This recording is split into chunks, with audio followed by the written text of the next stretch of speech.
Hey everybody, welcome again to another episode of Just for Fun Games. I'm your host Azzy, and with me is my boy Roy, and today we're going to be reviewing Guardians of the Galaxy. I mean... Damn! Oh, he's trashing the game already, folks. He's trashing it. I'm not. All right, hold on. Anyway, let me just go ahead. Do your little spoiler talk. If you haven't seen our content, we can't hold ourselves back. We need to talk about everything, and it's going to be a random train of thought. So if you haven't played the game, go ahead and check it out for yourself. Come back later and see what we think about it. But what were you going to say? Are we good? Damn, can I get a drink? We good? Can I get a swig or something? I'm dry. Not bad.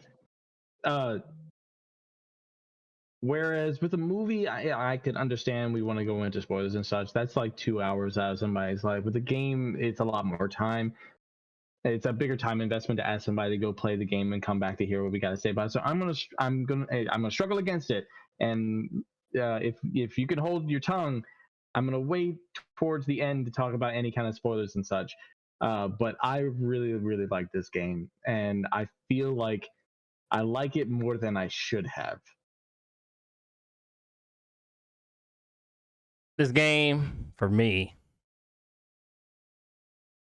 all right. I mean, it was all right. It just, like, there were so many times I picked it up, like, after playing, like, an hour, and I felt like it was putting me to sleep. I like, the main villains in this game didn't really excite me. You know, there was nothing for me to be like, it's bad enough where I spent more time. It was like, yo, what other outfit can I get for my Guardians than I could care for the story? So honestly, I actually thought you would be more attached to the story than I do, since it delves into the notion of fatherhood and parentage, and not only a strange parentage and whatnot, but man, I knew this. Hold on now. I knew this was Maury from the jump. I was like, I need to see the DNA test. Give me the DNA test. Hold on, calm down. Just tried to say, hold your fucking tongue. I hold my fucking tongue. I said I want the DNA test. Prove to me that's my kid. Nonetheless, one of the things that I felt like was a strength of this game is that it didn't try to follow any kind of established narrative. Like, this isn't an adaptation of the Guardians of the Galaxy from the MCU or anything of that sort. It painstakingly went into the notion of spinning its own freaking tail. And as the guy who actually reads the comic books he buys, when I got to the point in the game where you're at nowhere and you can go into the museum, there was a lot of great Easter eggs in there from comics that I had read, like Throg, the Frog Thor, and there was a thing about the Mangog, which had to do with Jane Foster Thor that we're going to see in the most recent Thor movie, Thor: Love and Thunder. So it was pretty cool. This felt like an aggressively linear game, though, and that's one of the reasons why I'm surprised I liked it as much as I did, because I went into it assuming that this is going to be kind of like a kind of open world game, something where I had the freedom to go where I wanted to and press forward with the story when I saw fit, and maybe with some side quests and whatnot. But no, this has one story to tell. You progress through stages, and if you didn't collect something, if you missed something, you missed it. Congratulations, you're gonna have to start the game over again. I don't know if your game glitched where you walk on the ledge and you couldn't go back. Yeah, that was the other thing. That I'm talking about. It's like, this is one of the first games that I've encountered where I encountered so many bugs, but they never made me not want to play the game. That's what I'm saying. I thought that the characters were immediately endearing. The notion of player choice and conversations that affect like that Telltale Games kind of element was going to appeal to me immediately. But one of the things I thought was really cool was, this is another thing that I didn't really understand why they decided to go this aggressively linear, was when you found a collectible. To give you an example, fairly early in the game, one of the first like actual collectibles you could find, not like a costume or like components in order to upgrade your gear and such, was this spinal attachment that ended up back in the ship and in Rocket Raccoon's room. And when you picked it back up again, it had this little scene where Rocket told a little bit about his history and his story. And then later on, in the bit of the gameplay that was in the gameplay trailer they released prior to the game about selling Groot to Lady Hellbender, I found another secret area that had like a costume around like a tiny obstacle course, and who intercepts me in that area but Rocket, who calls back to the conversation he and I had on the ship about the collectible. I was like, oh, so if I didn't get that collectible, would I have missed this? Yeah, because I don't recall ever encountering that scene. Exactly. That's my point. So like by aggressively almost shoving you along in the story and not giving you the opportunity to find those collectibles, I feel like I missed great character moments and slight deviations from the story. And it's like that's a bit disappointing. Yeah, see, that's one of the things that made me get the game anyway. Like when they like the first couple reviews were coming out, they were saying, "Oh, this has Mass Effect elements." Stop right there. Hold on, Mass Effect. I gotta check this out, and I can see where the Mass Effect elements come into play, where you're talking to your like other squad mates, and you're learning more about their history and stuff. But there's no like side quest. There's no like what's the shit in Mass Effect where you do their loyalty missions. Yeah, loyalty mission. There's nothing like that here. You just get a little bit of a little backstory, and that's it. I went like you're talking about how linear it is. Yes, it is very linear. It's just one straight road. There's no other way you can go but what is given to you. And I wish even when you were piloting the Milano, have the little Mass Effect galaxy map. Let me let me go here. Let me go investigate here. Yeah, that was what I was expecting. I wasn't expecting like a full flung open galaxy like No Man's Sky or something along those lines. I was expecting something more like a Ratchet and Clank game where stepping into like the cockpit of the Milano, you get to pick what planet you want to go to. And it's like, oh, I've already been to this planet, but I can go back. Yeah, they could have made it like Jedi Fallen Order, where they had the world map. Yeah, you can go to this planet or that planet. It's your choice, whatever direction you want to go. But at the end of the day, you still got to follow the main path of the story where it's supposed to take you. Mm-hmm. But like you said, the scene with Rocket, never saw that. I don't know. Did you see the scene with Gamora and the doll? Yes, because I got the doll. Okay, you spent money on damn nowhere. You're not supposed to spend that money. It bit my ass later. It really did.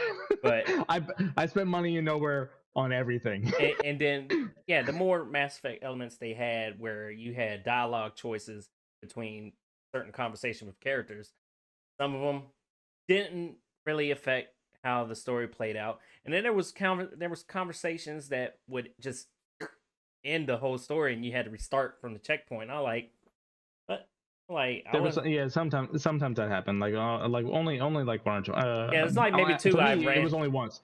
For me, it was only once that happened. For me, it was like twice, and I was like.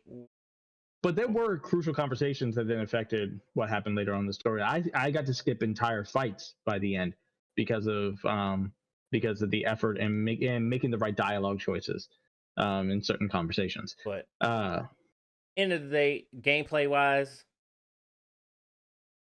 it was simple. I hate to say it. I'm kind of bored with the game.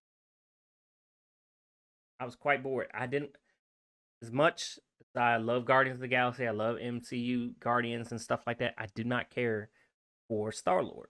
Did not want to play as Star-Lord the whole game. I wanted to maybe like give me the option to switch off to Groot or Drax or more or Rocket. Let me play as them characters for a little bit. They didn't have that in here. You play as Peter the entire way. The entire way. Well, I did appreciate that they did try to mix up some of the gameplay at certain points, like when you're doing like the flight simulator modes with the Milano and such. I wish that were more fleshed out, like Star Fox or something like that. I was like, come on, let me fight somebody. Like they teased us with it, but they didn't really go the whole way. And I feel like if they're given the opportunity to come up with the sequel, a lot of these rough edges could be ironed out. So where, like, if you imagine this to be like the kind of clunky Mass Effect, Crystal Dynamics may be able to pull out a Mass Effect 2 if they're given another opportunity and be able to take like the groundwork from this game At this point, really polish it. at this point, just make Mass Effect 2. Just copy what they did. Just copy what they did. They're like, okay, maybe switch up the characters. I understand your reasoning, but I think it's actually important that they centered you on one character, because this is a game that involves narrative choices and dialogue choices, and if you could control multiple characters, then that would complicate things. It's much easier design wise to make you just one person. I'm not saying like, oh, I wanted to play as Gamora the whole game. I like this Peter. I'm not saying that. Like, even though granted you play as Shepard throughout the whole Mass Effect 2, they had the one segment where you play as Joker. You had maybe one segment. So, that's actually funny. There's a character that you get in Guardians, and the funny thing is, like, it took me 2 weeks longer than it probably had to, because I took a break, and it wasn't that I didn't feel like finishing it. I didn't want to finish it yet. I had to bring myself back to the game. But in the middle of that break, I saw, thank you TikTok, I saw a scene that I was expecting further along the ways that utilized a character that's on my ship, where it looked like you had to control this character. Don't and I was like, worry. oh, well. Be happy. No. That I never got that scene. What? I was shocked. Never got that scene. Okay. See, it's interesting. Part of it is like, it's hard to tell what choices don't actually matter, because the chances are I'm actually not going to play the game a second time. You know me, I'll make the same choices anyway, so nothing will really be all that different. But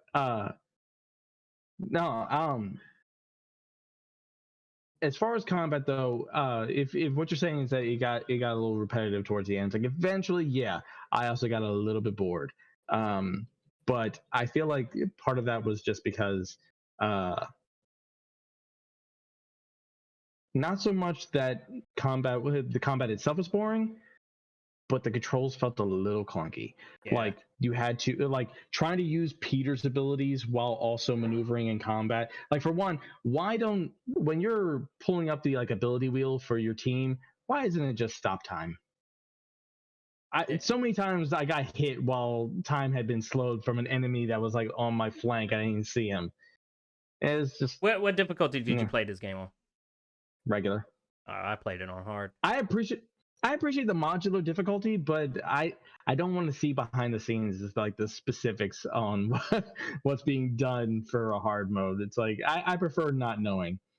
But yeah, I mean, like, I didn't really care for the whole huddle up scene. That took me out. It was like the shit, I can't make that reference. You didn't play that game. It was a gimmick that was fun and funny for the first, like, couple times, but then it's just like, yeah, I mean, okay. I like, if I was really in a jam, that's when I pulled it out. I mean, granted, if I could skip those scenes, I would skip them. But, I mean, but it's a 50-50 game of chance. You have to pick the right dialogue option, and at least you weren't necessarily punished, because no matter what, you got buffed. Yeah, and I wish if I was to, you do the little jukebox or the cassette deck, let me pick my own song to fight with. I'll say, I don't want to hit. Waiting for Rick Roll. Hey, I did have one fight where Rick Roll showed up. I was like, this is actually working. Man, I didn't get that. I didn't get Take On Me. I got Take On Me. I got all the good stuff, but I didn't honestly do it as many times as you would think I could have.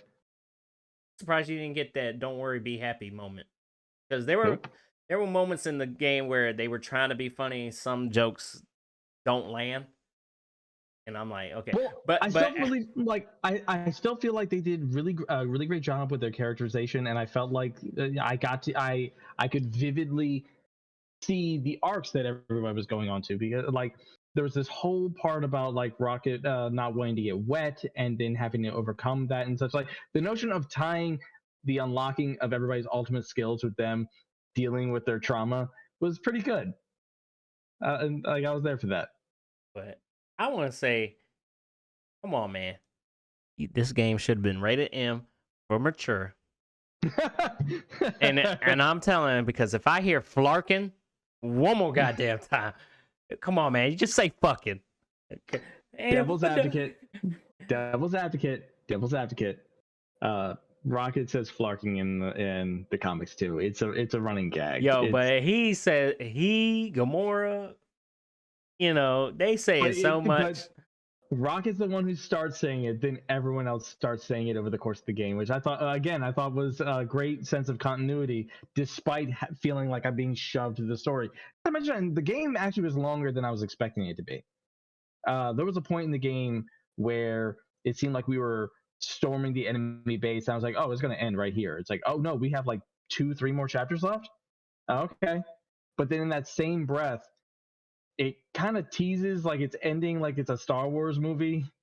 And it's like, oh yeah, they unresolved issues. They got me. And then no. But like I knew it couldn't be over. So when it reveals that there's one more thing left to do, it's like, now this just feels disjointed. Why did you wait this long? This should have happened earlier. I don't know. I wasn't there for that part, but I still really loved it for the story. I really loved it for the narrative. The gameplay, at least for the most part, was fun. And despite the amount of bugs that I hit, it didn't dissuade me from finishing the game. So I have to give this an 8.5. Ooh. Over, buddy. 6. Wow. Like I said, it I guess it's because I'm so used to the MCU. Now I'm Guardians. guilting you. No, you're not guilting me. I'm sticking to my gut. I'm so used to the MCU Guardians. That's what my issue is. I got them on my brain playing this game. I didn't care for the main villain, the church, or any of that stuff.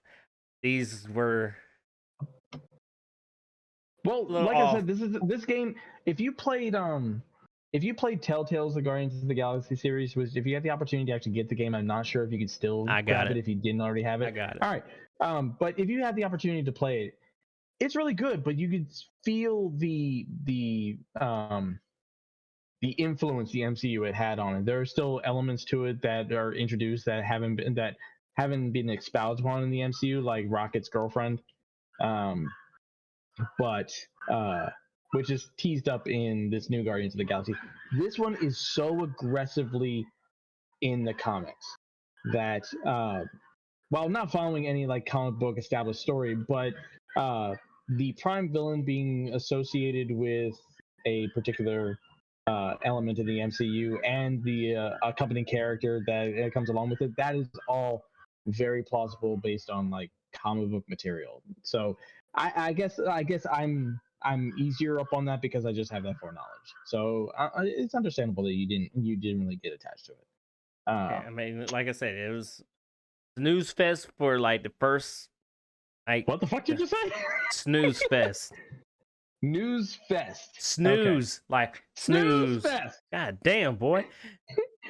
It was a snooze fest in the beginning, man. It really took me a little long to get into it to actually enjoy it. It's about the time we got to Adam. It kind of had me with that first rock song. It was pretty good.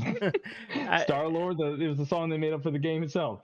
Yeah, like when Adam showed up, that's when I got kind of interested. I was like, okay. So we've been pretty far in this. We're going to get into a bit of spoilers.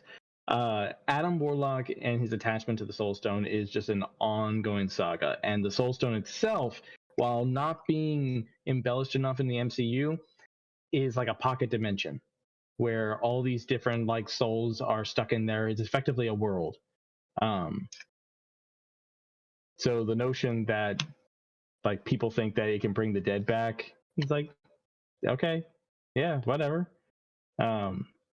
I feel like we've seen that story before though, where it's like, fuck, what is it from? A cult who thinks that they're bringing back they're dead, but instead they bring up a monster.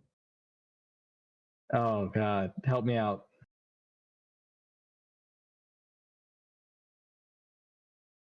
Yeah, it's like they think I don't know. back... I don't know why that just popped in my head. I mean, it's kind of Shang-Chi. True, but I don't know why Jurassic Park popped in my head. What? We gotta save the dude in the porta potty. No, it was like it was not the first Jurassic Park, the Lost World, where they had the T-Rex on the boat. The T-Rex gets out, and Ian Malcolm's or Jeff Goldblum's character goes over to the guy. And it's like, now you're John Hammond, and I'm like, okay, that has nothing to do with a cult or resurrecting anybody. But do you want to see a sequel though? Do you think that there was enough here that it should get a sequel? Because like you saw what Square Enix did with yeah, I was thinking of the development company. Who was it who made Avengers?